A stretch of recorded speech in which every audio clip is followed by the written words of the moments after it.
All right. Well, welcome everyone to the February general meeting of Third Act Sacramento. It's still a delight to see you, old friends and new, which is always really exciting.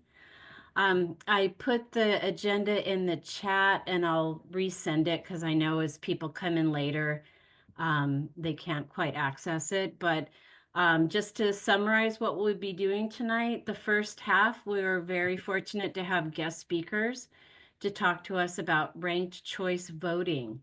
And you probably know that Third Act has a mission of both protecting democracy and the climate. And democracy certainly has come to the forefront of all of our attention in the last 3 weeks. And so we're really fortunate to have our guest speakers from Better Ballot Sacramento. And then at 6, so we'll have a formal presentation and then there'll be some time for questions, which I'm really excited about because I am eager to learn more about this new way of voting. And then at 6:30, we'll be doing a call for volunteers and the different team leads will tell us about what they're doing in Third Act. And we'll give folks an idea of how they can get more involved in what we're doing to protect democracy and the climate. And then if you'd like to stay for our after party, that's at 7 to 7:30. That's a lot more free flowing. Catherine Keeney's going to lead us in that. And tentatively, we're going to talk about what you've done and what you hope to do to protect our democracy and the climate. There's a lot going on. And even today, I hosted the first neighborhood chat for Midtown, and I feel like I try to keep up with social media and all the newsletters I'm on, and I still learned about more activities and ways to get involved. So it should be a lot of fun and some good camaraderie for that after party. So let's see, let me send the agenda out one more time for you folks who recently joined. I see it in the chat, Diana. Do you? Yeah, How it's right about, there. okay, and how about like Steve or Carolyn, someone who's joined? Just send it one more time. Uh, There it is. You got it. Great. All right. So, all right. So, a lot of times in Third Act, we really focus on the climate, which, is it's an emergency, as you know.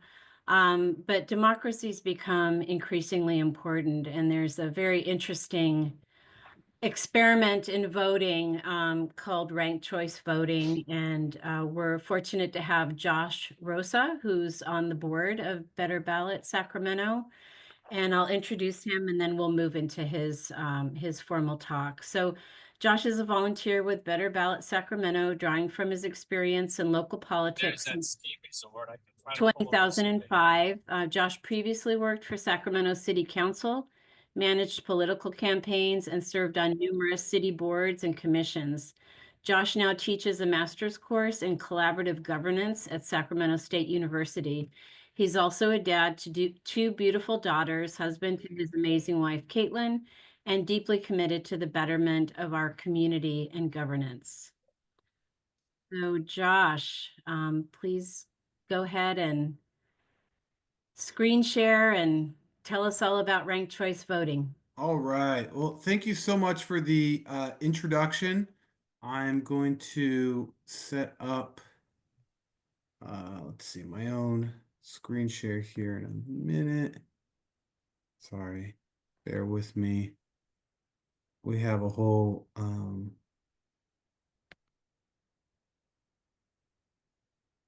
there it is, our slide deck. So, my name is Josh. I am a volunteer with Better Ballot Sacramento. And Better Ballot Sacramento is um, a coalition of local Sacramento community groups that all collectively support ranked choice voting for Sacramento's local elections. Right now, we're primarily focused on supporting the use of ranked choice voting for elections to Sacramento County Office and to Sacramento City Council. And this slide just shows the community groups that have joined Better Ballot Sacramento. This coalition was originally launched by the League of Women Voters of Sacramento County, and it has since attracted additional organizations. We're just about 18 months old, so we are still in a coalition growing phase of development. But the thing that we all have in common is our support for ranked choice voting. So you might be wondering, what is ranked choice voting? So for that, I wanted to, let me switch it up a little bit because I want to screen share a video. So I don't have to explain what ranked choice voting is. Sick of the onslaught of If I negative political can, ads oh, that hold on a second. I can simply ask our former labor secretary, Robert Reich, can explain how ranked choice voting works in just a few minutes. Here he comes.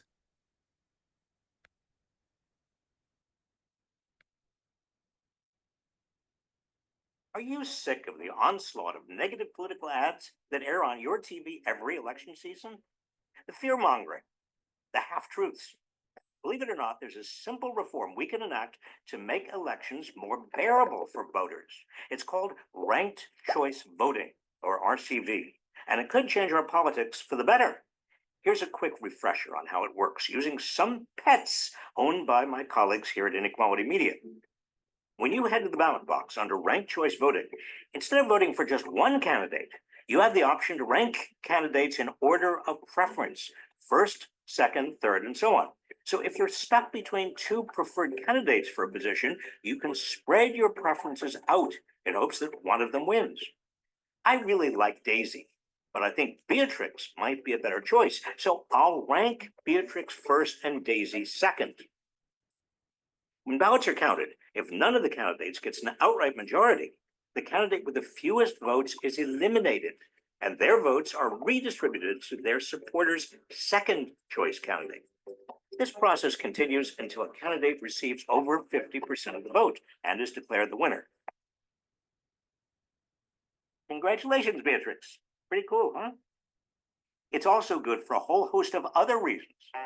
Implementing RCV could have the added benefit of making our elections, well, nicer.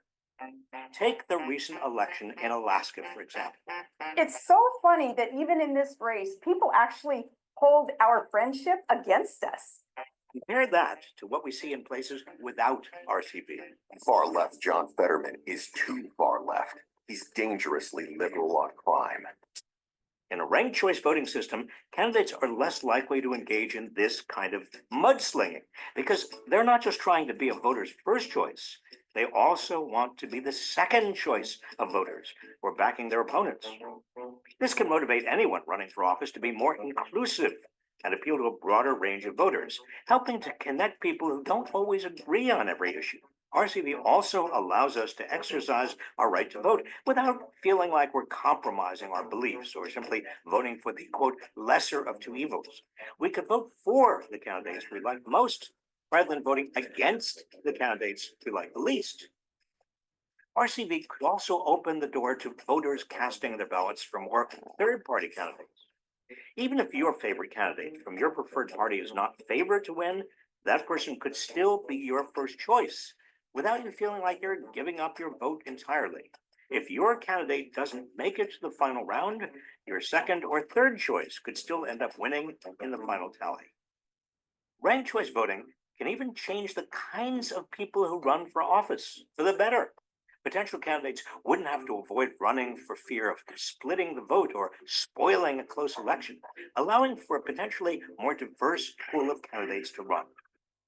Again, look at Alaska, where voters used RCV to elect Mary Peltola to Congress, making her the first Alaskan native and first woman to represent the state in the U.S. House. Lastly, ranked choice voting saves everyone, you, me, elections officials, time and money There would no longer be runoffs, which can be costly and often have lower turnout, which means election results that are less likely to reflect the will of the public. There's a reason why RCV is starting to sweep the nation. It's currently being used by 13 million voters across the country. Ranked choice voting makes elections less painful, less expensive, and can help make our government more inclusive and responsive to what people actually want. Maybe you can organize to make ranked choice voting a reality where you live. And that's exactly what we're doing right now. Let's see if I could shut that off. So now that we've learned a little bit from Secretary Reich about how ranked choice voting works, we might wonder, okay, but why here? Why should we use it in Sacramento? Now, it's true that ranked choice voting has been used in communities in the United States for over 20 years. It's been used in other democracies for more than a century. It's been used successfully in Australia, New Zealand, Malta, Northern Ireland, and the Republic of Ireland. And it has higher rates of voter satisfaction in all of those democracies than it does in the United States. But why should we be using RCV here in Sacramento? Well, maybe the first step to answering a question like that is to look at Sacramento's current ballot. So this is a look at what our current ballot looks like in Sacramento. If there's a race for city council in your area and you get your ballot in the mail and you open it up, this is what's going to look like, more or less. Of course, these three candidates listed here are fictional, but this is basically what it looks like. And let's just say hypothetically that when you look at these three candidates, you strongly oppose Terry Cloverfield because Terry Cloverfield is just an awful candidate. When you look at Hakeem Gordon, you feel okay about Hakeem Gordon. He's fine. But the candidate who you really support strongly is Carrie Iglesias. The problem is that Carrie Iglesias is a real long shot. And you don't think that she has a realistic chance to win. And you suspect that the real contest here is going to be between Hakeem Gordon and Terry Cloverfield. And with the stakes that high, you'd hate to waste your vote on a long shot who cannot win. So, what does the voter typically do in this scenario? Typically, they'll play it safe and they'll vote for Hakeem Gordon, the candidate who's not really their favorite, but is the lesser of two evils. So that's how Sacramento's current ballot tends to work. Now, this is what an RCV ballot looks like. Now, let's say it's the same three fictional candidates, right? We strongly oppose Terry Cloverfield, we feel okay about Hakeem Gordon, and we strongly support Carrie Iglesias. Now, with ranked choice voting, you can actually vote for your top choice without any risk of wasting your vote, even if your top choice is a real long shot, because you can always mark your second choice as a backup. So that way, if it's true that Carrie Iglesias really has no chance of winning, it's fine. Your vote won't be wasted because it will just slide over and count just as meaningfully for Hakeem Gordon instead. And in fact, with a ballot like this, not only can you vote sincerely about how you actually feel, but also maybe Carrie Iglesias isn't such a long shot anymore because now millions of other voters can make the same choice that you just did about the candidates. So that's how RCV tends to work. Now, there are statistically a lot of benefits that come from arranging a ballot this way. RCV improves voter participation in local races. It also makes election outcomes more representative of what the community wants. RCV gives voters greater choice. It also encourages positive campaigning that's focused on the issues. And then finally, all of this is based on evidence. So far in the United States, communities have held more than 500 elections using ranked choice voting. And in those elections, more than 20 million ballots have been cast. So that whole exercise that we just went through, where you pick your top choice and then you pick your second choice as a backup, that's been done in real elections by everyday voters throughout the United States more than 20 million times.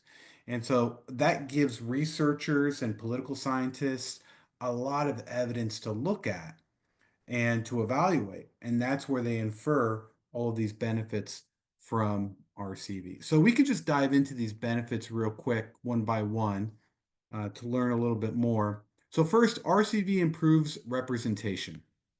The problem with our current system is that most races for city council are decided in the primary election in the spring, which has very low voter turnout. So that's unrepresentative. The solution is that RCV allows the voters to pick a candidate in a single election that's in a high turnout election. So the election has higher voter participation. It's more likely to have a representative outcome. Now, when we say that the primary has low voter turnout, here's an example of what we're looking at. So this graph looks at the total number of ballots cast in Sacramento County in last year's elections. And we see that in the general election in the fall, we had nearly twice as many ballots cast compared to the primary election in the spring. Now, this looks at the county-wide vote. If we looked at, for example, the city of Sacramento or any other city within the county, it would look very similar. We've checked it and we find that time and again, last year, the general election vote count was nearly double the primary election vote count. People just tend not to vote in the primary election. And, even though this turnout gap that we saw last year is really big, it's actually pretty typical of elections in Sacramento County. So this graph looks at the number of ballots cast in the county of Sacramento for the last 5 election cycles from 2016 through to 2024. The red bars shows the voter turnout in the primary election, and the blue bars shows the voter turnout in the general election. And again, we see a significant gap occurring consistently in every election cycle where the primary election turnout is small every time. So we know that Sacramento's primary election turnout is not representative of the community. And we'd suggest that that's a big problem because races for the county office are decided 90% of the time in the primary. So 90% of races for county office are decided in the primary election, not in the general election. So most of the time, it's this really low turnout election that is choosing who gets elected county supervisor, who gets elected county sheriff, district attorney, or assessor. Those are the 4 races that we look at. This graph looks at all of the races for county supervisor, district attorney, sheriff, or assessor, going back over the last 10 election cycles from 2004 to 2024, and we find that 88% of the time these races were decided in the primary. That happens because a candidate is able to get 50% or more of the vote in the primary election. So they're getting a majority of a very small number of votes that happen in the primary, and that ends the race. Nobody runs in the general election in the fall. So the voters don't get to actually see anybody in the fall. And so that's the norm for Sacramento County. Folks might recall Sacramento Bee published a story a couple weeks ago where they covered a survey that found that almost nobody knows who their county supervisor is or what county supervisors do. And this is pretty typical. I mean, if you just ask friends and neighbors, just ask, hey, who's your county supervisor? They probably don't know. The even harder question is, what does your county supervisor do? A lot of folks just don't know. And a, a probable factor of that, a probable cause, is that most people haven't seen their county supervisor's name on a ballot because they get decided up in the primary election in the spring. So how would ranked choice voting fix this problem? Well, pretty simple. With ranked choice voting, we can just nix the primary election for county office altogether. We don't need to have a primary for county races. Instead, we can just ask all the candidates to run in the fall, in the general election, where more people are voting, where diverse voices can be heard. And this is because ranked choice voting does not need two elections to make one decision. Our current system does. But with ranked choice voting, remember, you could pick your top choice, and if your top choice can't win, your vote slides over to your second choice. So with ranked choice voting, you only need one election to find a majority winner. And so we could just allow all the candidates to run in the general election. This isn't our brilliant idea. This is what communities have traditionally done when they switch to using ranked choice voting, is they consolidate all the races in the fall so that more people can have a say in the election of their elected representatives. So with RCV, more voters are involved, feel connected, and have a voice. Okay, RCV also helps diverse candidates. So here's the problem with our current system. Sacramento's current system discourages some candidates from running for fear of splitting the vote. And I don't know how many folks have heard that term, but we'll walk through that pretty briefly. The solution is that RCV allows voters to support who they want while also identifying a backup, and this prevents vote splitting. All right, so let's say that there's a race for city council in your neighborhood.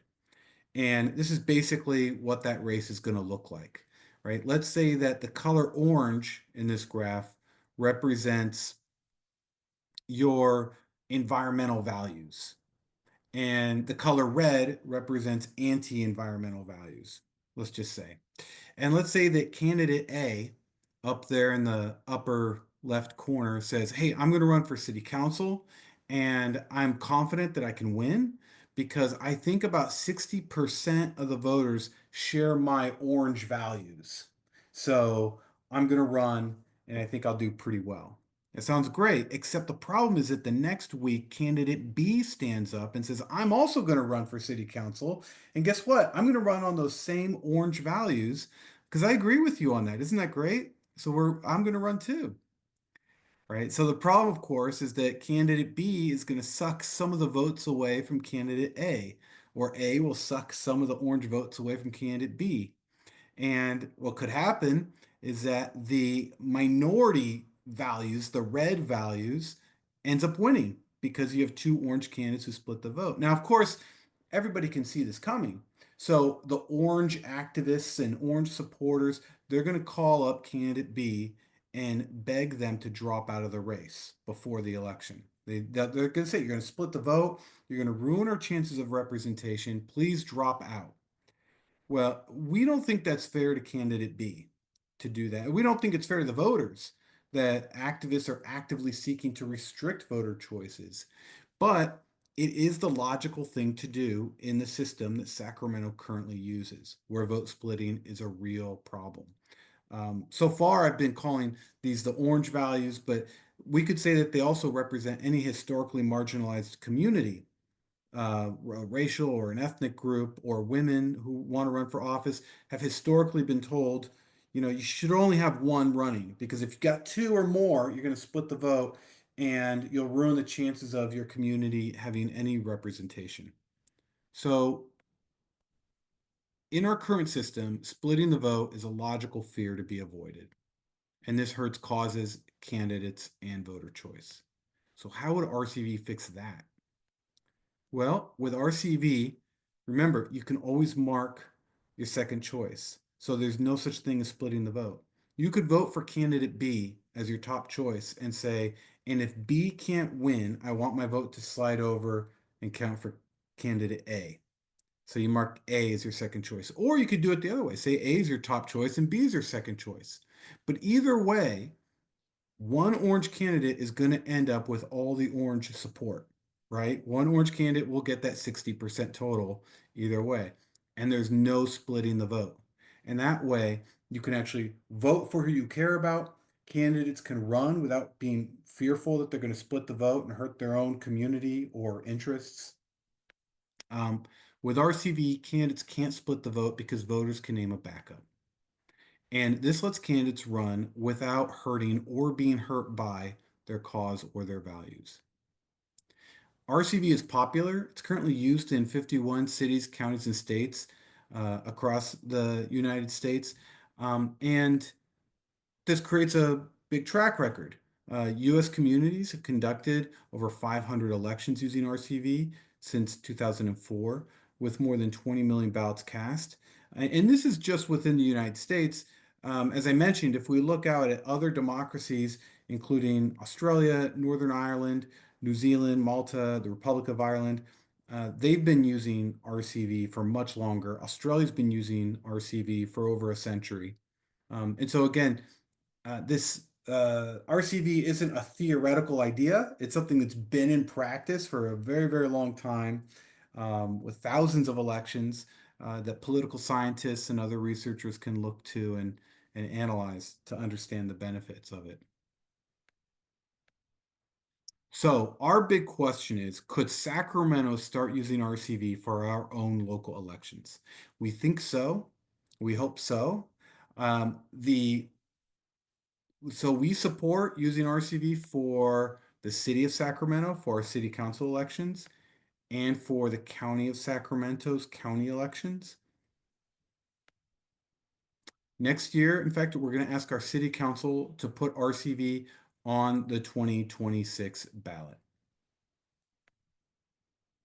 But first, we have a lot of work to do, educating the community and building support for this upgrade.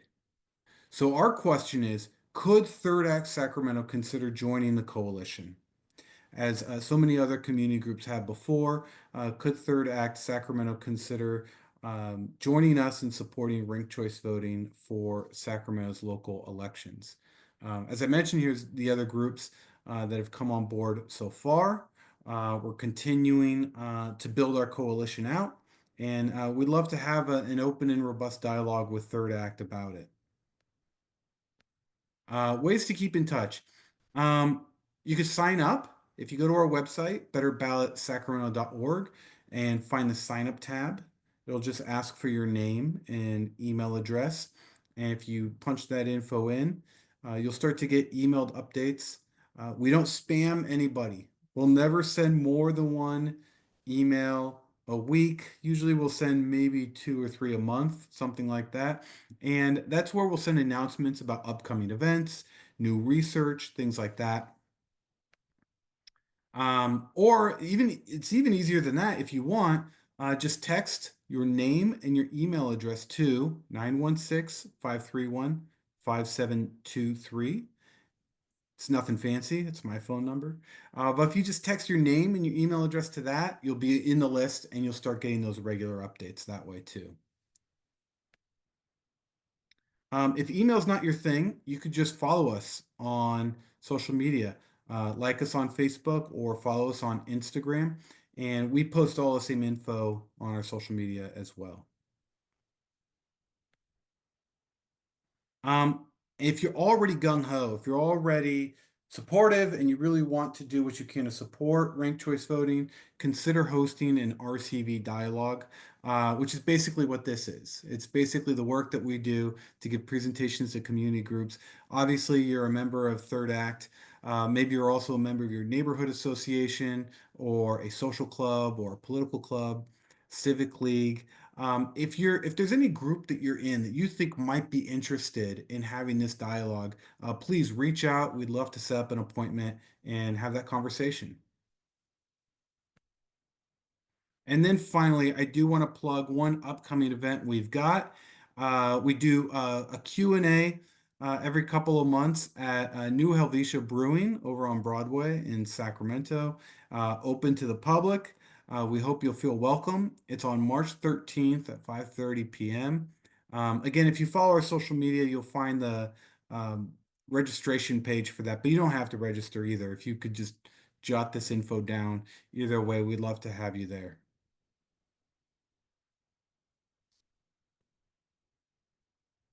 And that's it for today. That's all. That's my presentation. I'm joined today by Steve Weldon, who's also with our Better Ballot Sacramento Coalition, and I think Zach is with us as well. I know Paula wanted to join, but I don't I think she might have gotten held up. She was at the demonstrations today. So, but yeah, we'd love to take any questions. Thanks, Josh. That was an excellent presentation. We do have a question in the chat, and then we'll turn it over to Lori Littman.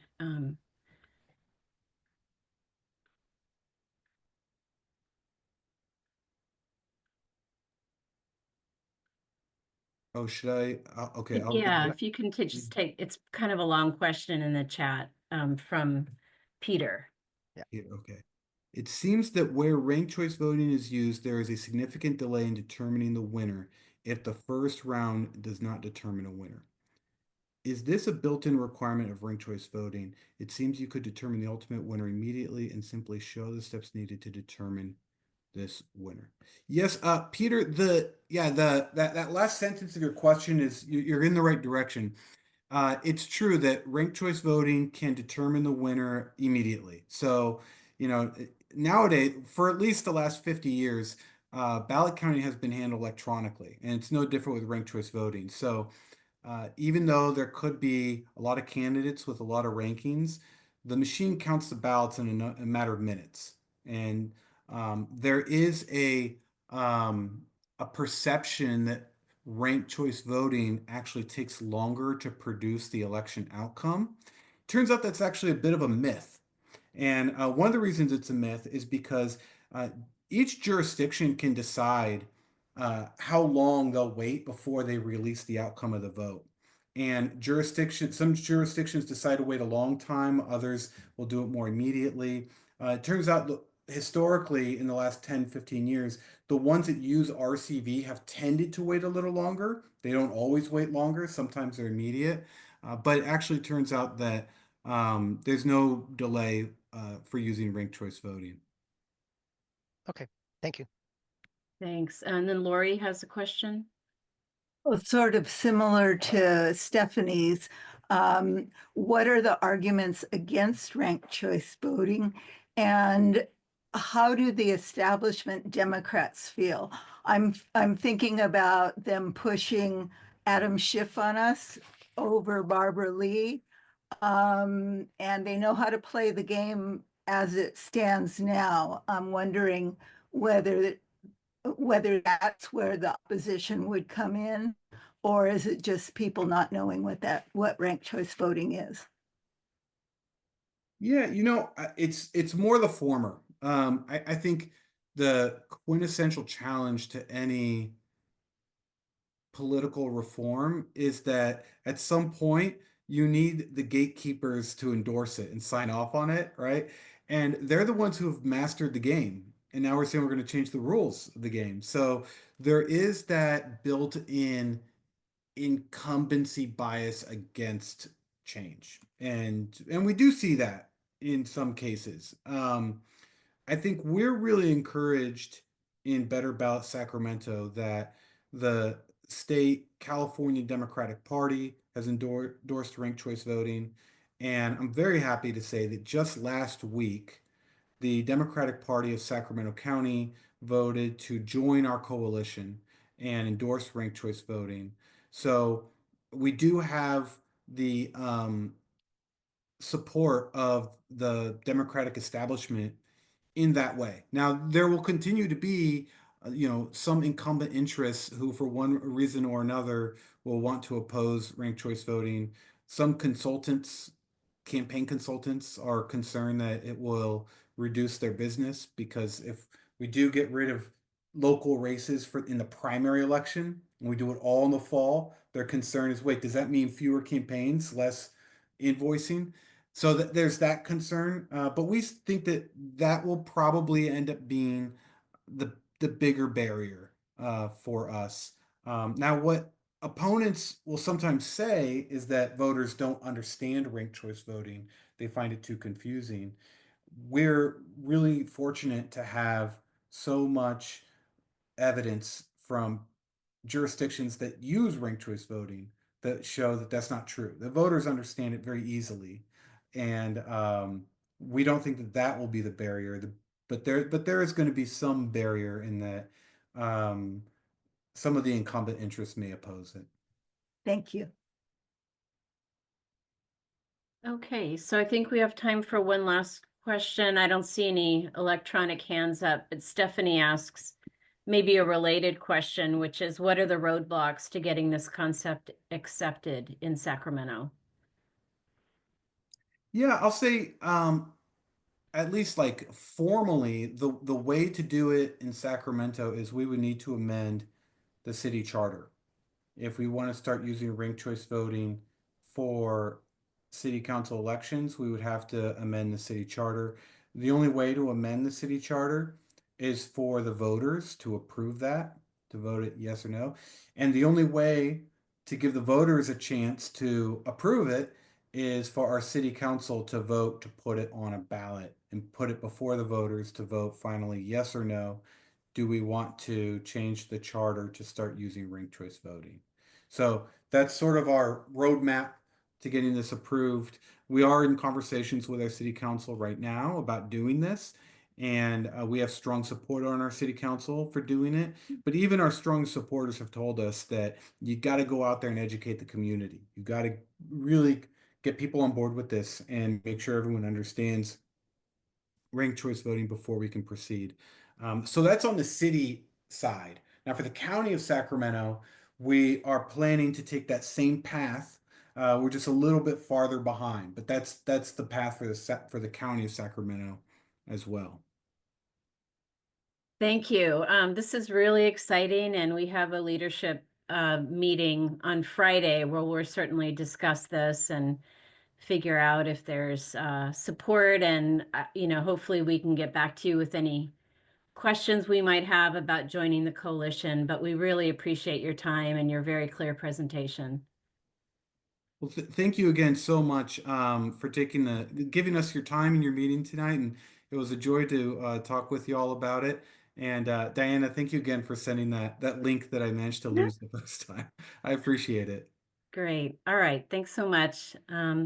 Okay, so we are going to turn our attention to action. Yay. For those of you who who don't know, Third Act is organized into teams, and many of the teams are listed here on the agenda. So we're going to go through each team one at a time and ask the team lead to give us a little update and maybe put your email in the chat for folks who want to get more involved. So we're going to start with fossil-free finance, where the team lead is Maureen. Hi, everybody. I'm sick. Oh. I'm gonna make my way through this. There's been a pretty big change in the Third Act campaigns. We just got an email, I guess it was on this, I don't know, I printed it on the 14th, on the 14th, and from Deborah Moore. And I'm not sure how it's going to play out in our Third Act Sacramento, but I'll give a brief overview of what it looks like for climate finance. So this used to be called fossil-free finance, and now it's going to be called climate finance. And I think what I'm seeing here, though there hasn't been a meeting yet, is a consolidation of the campaigns. And the reasoning that is reported is to better reflect the campaigns and policy priorities. We're renaming the campaign clusters, But I also see that they are increasing the number of, I guess, mini campaigns under these names. And for instance, let me just read here. Climate finance corresponds, the old name was Advanced Fossil-Free Finance. We are broadening the name to reflect the other topics that fall under this umbrella, including polluters pay legislation and accelerating clean energy finance, not only ending funding for fossil fuels. So in addition to kind of those two polluters pay and accelerating clean energy finance. We're going to continue to include the banking campaign, which we're all very familiar with. We've been doing that for 3 years. Costco City, there's several of us that have been involved in that campaign. And pension divestment legislation. And then there's this other broad category called and other corporate climate accountability topics. So I'm not sure where we're headed, so I'm not in a good position to give a lot of clarity, but I will say that climate finance needs people. And I really hope that some people in this meeting today will get in touch with me. And I would love to host a little meeting at my house to talk to people who might vaguely be interested with one of these areas. There's an area that I'm very, very interested in, and that is insurance. And that wasn't in this initial list. So I'm not sure what Central is thinking about that, but I think it might be the corporate climate accountability topic. I hope it'll be under that one. So I think our group has a bit of work to do because Ruth has been kind of leading our ledge team, and there she is, and definitely leading the polluters pay legislation initiative. And that wasn't under climate finance before. So we're just going to need to figure out how all this works. There's something that I'd like to really recommend that people do. There's only a couple of us in the Sacramento working group that have joined the TANAN, which is the Third Act Nonviolent Action Group. And what it is it's going to be an affinity group. It's heading in that direction. But right now, it's a network of third actors across the United States that get together and talk about actions that are happening, post information. We have monthly meeting. Actually, we have monthly meetings, and it's really exciting to be part of the group. So please get in touch with me. You don't have to do anything except go to a meeting to see if it's something that you're interested in. So I'm at the end of my thing right now. I'm sorry, I just not feeling up to it today. So take care, and I really hope that people will put their email into the chat, and I will drop my email in there and get in touch with me if you're interested in joining the climate finance group. Take care. Thank you. Thanks so much, Maureen, and thanks for joining us, even though you're sick. So I'll just put in a plug for that group, and I am on a Signal chat with a lot of third actors nationally doing nonviolent direct action, and I just have to say it's incredibly inspiring. You know, I feel a little bit less alone in my frustration and outrage about what's happening in climate and in other areas. So I really encourage you to contact Maureen about getting connected. And Maureen's presentation, why don't we change around the agenda a little bit and just go right to Ruth, who can talk to us about state legislation and the Make Polluters Pay bill. Okay, hi everyone, and I think you've all probably heard me talk about Make Polluters Pay, and the bill is getting closer to reality. Yay, yay, yay. It will be introduced by Friday. So by Friday, we will have a bill number, or bill numbers, I should say. There are 2 authors. It's going to be introduced in the Senate by Senator Menjivar. She was the one who ran it through last year. And in the Assembly member Addis. And we're in Sacramento, next to the Capitol. So we have a really vital role to play. We can show up at hearings, we can show up at rallies. So that's really important. We have 5 elected officials, and the bill requires a 2/3 vote because it assesses a fee. So anything that assesses a fee or a tax requires a 2/3 vote. A very quick summary: polluters pay would first determine, Cal EPA would be given the task of determining what the climate damage has been by the largest fossil fuel companies. And then based on those figures that they come out with, they will assess a fee for all of those companies, to which they would be required to put that fee into a climate super fund. Just like the sort of based on the notion of super funds that we've had since probably the 60s or 70s. And then the funds from those super funds will be used to help pay for the damage done, taking most recently the terrible fires in Los Angeles. And 40% of the funds have to go to frontline communities, not only to help clean up the damage, but also to help harden the communities against climate change. So for example, solar panels for low-income housing would be an example.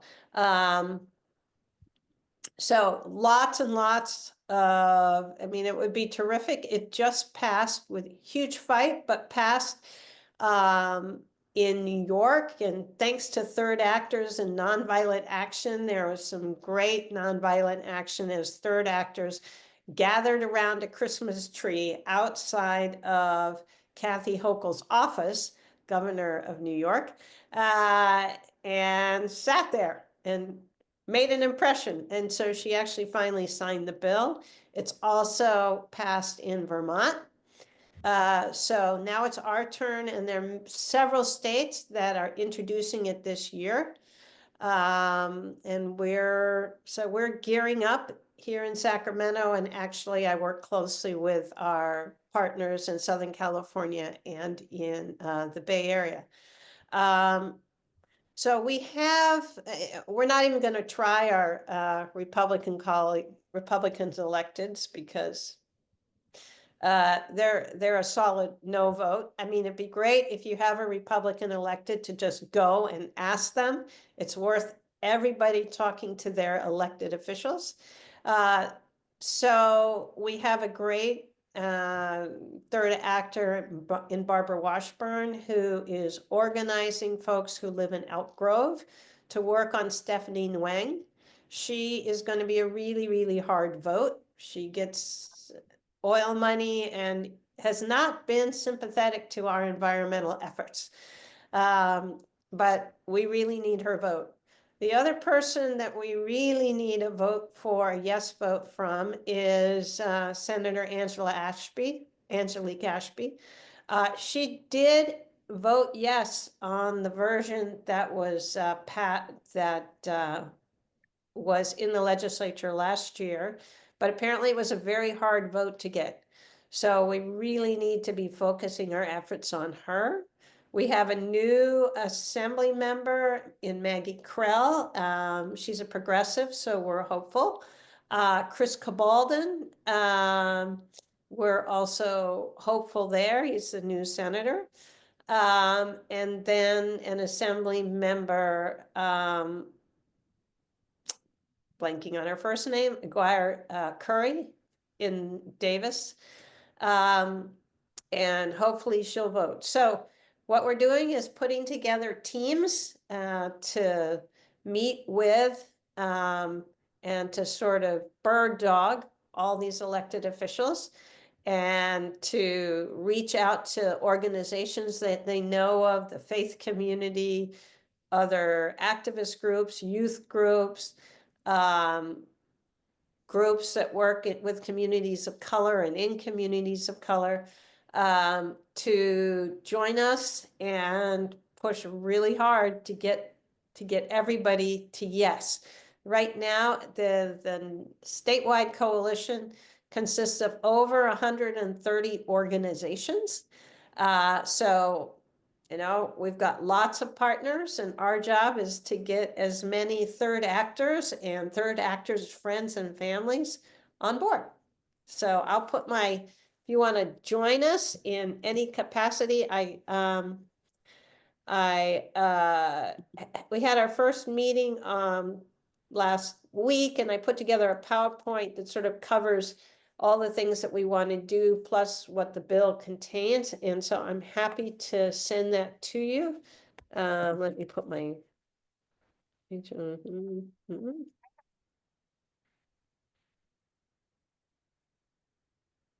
So there's room for everybody to do anything from, yeah, just call on me to come to a rally and a meeting, to I'm happy to lead an effort to work with one of these elected officials, or work on them, I should say, to being on our steering committee and helping us organize.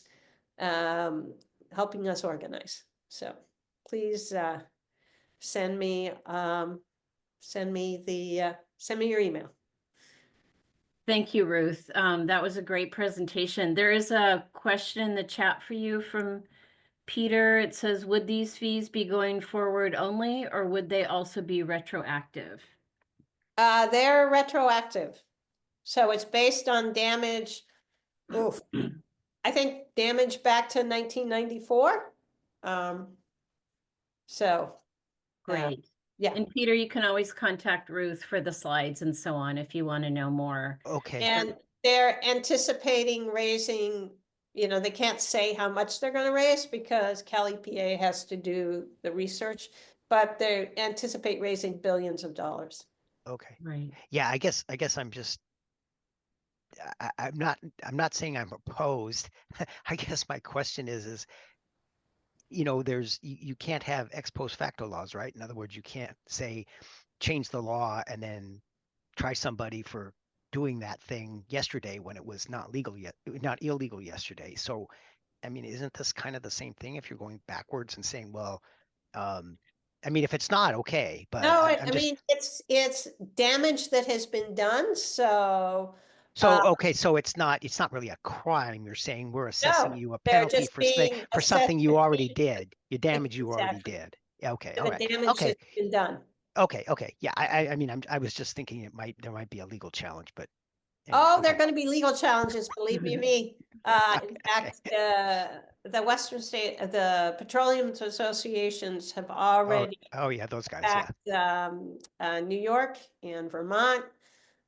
So yes, but they're quite confident the way it's being set up is it's very much along the lines that all the other Superfund legislation is based on. And so it's been working, and so hopefully we can get that 2/3 vote. Okay, all right. Terrific. Thanks Go for again, it. Ruth. We only have a few minutes left, so we'll kind of quickly run through the other team reports. Bradley couldn't make it today, but Peter kindly put. Yeah, Are you going to here. do the report? I can do a quick report. Yeah, if you'd Excellent. Thank like. you. Okay. Yeah, so we met. I'm kind of looking the other way because I'm reading my notes off the screen. But we met on the 13th. We had a meeting during the day. We had 4 people attending. You know, I spent a lot of time kind of talking about electricity in the grid because that's my specialty. But and so I'm hoping to be a resource for the group. And then we talked a bit about we did our introductions. We talked about the SMUD at the board. They had a presentation or a set of presentations on community solar on Tuesday night, and we went over some of the highlights from that. Let's see, we discussed the Sierra Club and their electric sector campaign for shuttering natural gas-fired plants, offshore wind support. Just as an aside, natural gas fired plants actually have some benefits if you can fuel them with something that doesn't emit carbon. So, maybe just shutting them down isn't the right approach, but getting rid of the carbon is. That's just my thought. And monitoring, and then we also talked about monitoring PUC and CEC meetings. I think we kind of came to the conclusion that the CEC might be a better place for our efforts simply because the PUC is such a nightmare to deal with, and trying to find stuff on their website is like almost impossible. So, although there is the public advocate's office, so they could help us if we requested it. And then we also talked about data centers and their energy usage.